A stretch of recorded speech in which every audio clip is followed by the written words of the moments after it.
You know, I don't know how many of you were around back at the end of the 1960s, maybe Bresnahan, but is he even here? No, he's not. That's the last time the number of Americans filing for unemployment benefits was this low. 49 years ago. This is the best job market we have had in decades. And here's something else that's very encouraging. Workers in what are traditionally considered lower wage jobs, the baristas, the bank tellers, the maintenance workers, they are seeing some of the biggest pay increases right now. And we expect this trend to continue. So we're on track here. Tax reform is working. Families are better off. Businesses are hiring. Businesses are expanding. Manufacturing is booming. You should have just seen the ISM index come out the other day. We're finally seeing the kind of broad-based economic growth in our economy that we were gunning for. Do we have more to do? We absolutely have more to do. We still have millions of jobs that are unfilled. That story is playing out across the country where businesses are trying to find workers with the right skills. This is why we just recently overhauled our career and technical education system so that it's easier to match people with the training that they need. And with the Farm Bill, we want to get more people from welfare to work so that they too can get on their path of life. So I know there's a lot of intrigue y'all want to ask me about, but from the start, this is what we here in the House have been focused on. Jobs, the economy, things that affect people in their daily lives. And it's great to see these positive results from these policies, all of which you can learn more by going to better.gop. Any questions? Did you all receive a commitment from the President yesterday during the meeting with him to sign any spending bills that you might? We have a very good understanding with the President that we want to get our appropriations done. We want to get as many bills signed into law this month.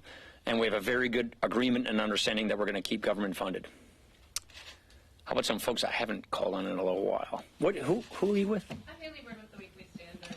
I was curious if you would support a bilateral trade agreement with Mexico instead of NAFTA, and do you think that would be TPA compliant? That's a good question. Devil's in the details. I don't have it. I want to see this run its course before making a judgment on that. Wong. Mr. Speaker, does Congress have any role to investigate who wrote the New York Times op-ed that was... a role to investigate it? Well, look, to find out who wrote the op-ed. Not that I know of, but look, a person who works in the administration serves at the pleasure of the President. It's a person who obviously is living in dishonesty. That doesn't help the President. So if you're not interested in helping the President, you shouldn't work for the President, as far as I'm concerned. Yeah. Speaker Ryan. What were you doing in Vegas? Well, yeah, I shouldn't. Following you. No, Oh, yeah. a different story, actually. Okay. And then you popped up. Then you popped up. I was kind of surprised to see you there.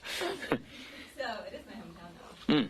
But anyway, so more and more members are talking about bringing back earmarks. Is that something that you think, a modified version, is that something that you think should be done? And do you think they should vote on it after the elections and conference? No, this is something that's always, we dealt with this in our last organizing conference for this Congress. I don't doubt that the next organizing conference for the next Congress will probably wrestle with this issue. The challenge is when we had it before, it was a corrupt system. I mean, Duke Cunningham went to jail because of earmark abuse.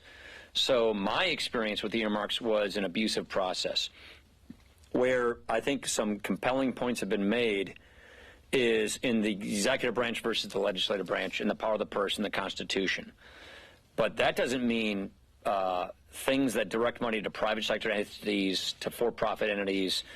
So the question kind of gets narrowed down to like the Army Corps of Engineer and things that are inherently federal in nature.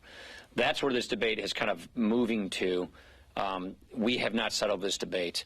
And it really does, at the end of the day, come down to fiscal conservatism, transparency, accountability, and what is the proper role of the government and the role between the executive and the legislative branch. We haven't finished settling that debate.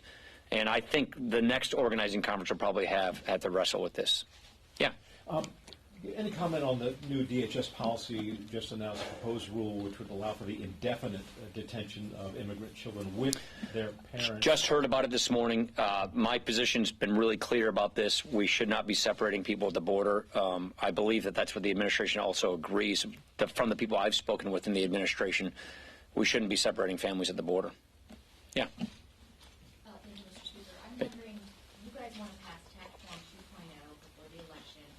You've also passed your farm bill that includes work requirements. The Senate has expressed some hesitancy on vote. McConnell said they're not going to do a Tax Form 2.0 vote.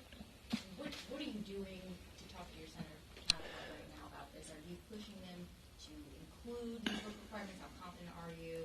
And what are you sort of doing about it? Yeah, I can't speak to their timing of the tax reform vote. Ours is going to be at the end of the month, so I understand they're going to be. I think Kavanaugh's going to be on the floor at the end of the month, so I understand that why they may not get to that vote in the time frame we are on the tax bill. On the farm bill, I understand progress is being made. There are different ways of getting at the objective of promoting work and having work incentives. We feel very strongly about work incentives, and I'll just leave it at that. Chad. Thank you, Mr. Speaker. You talked about your visit to the President yesterday. You and other Republican leaders, Mitch McConnell, have downplayed the idea of a shutdown, but when the President, in your presence says, well, it might just happen to be that. But that's very serious. I mean, how can you continue to say we don't think there'll be a shutdown, we think we have a good agreement with the President, when he sends a tweet like he sent last month, says what he says when you're sitting at the table yesterday, and the history based on what he did in March after you all thought you had an agreement, he threatened to veto a bill for 5 hours back in March. But he didn't.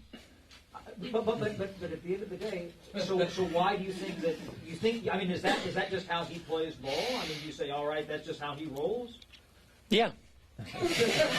So based on that precedent, look, let me just say, I'll repeat what I said before, but yeah. Some morning on the 30th. Chad, we have a good understanding. I'm confident our understanding will stick.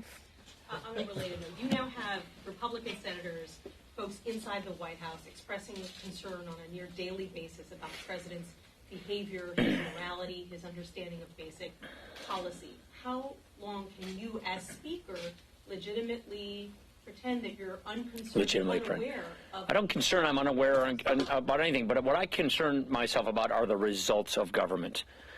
And the results of government are good results. The military is being rebuilt. People are going back to work. Jobs are being increased.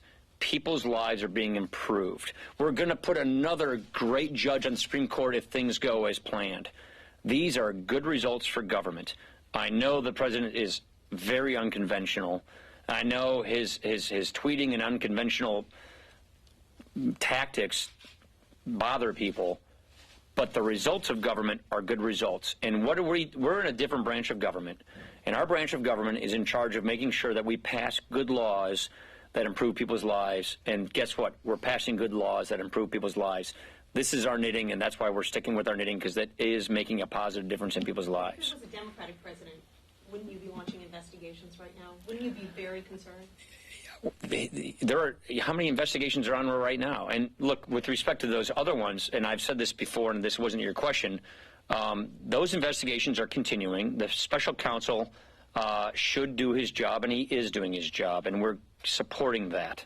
Last question.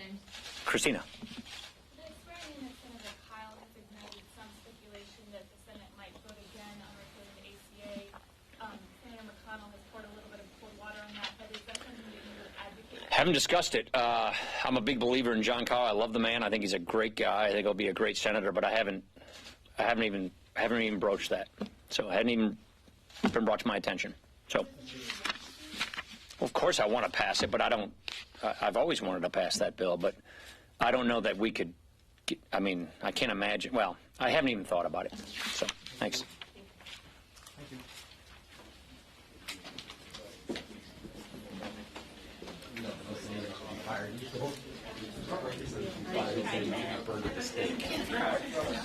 Space we have.